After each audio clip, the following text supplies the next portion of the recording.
أعوذ بالله من الشيطان الرجيم. بسم الله الرحمن الرحيم.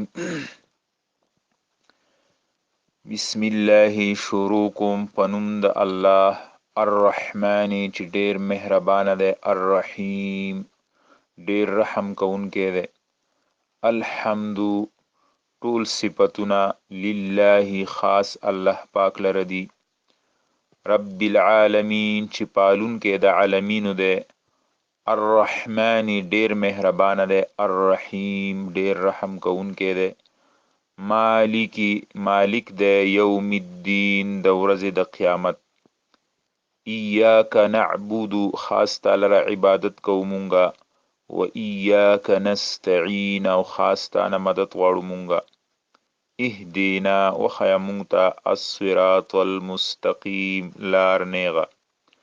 صراط الذین لار د هغې کسانو انعمت علیهم چې انعام کړی تا په هغوی باندې، غیر المغضوب نه لار د هغې کسانو چې غضب کړی شوی دی علیهم په هغوی باندې، ولا الضالین او نه لار د ګمراهانو.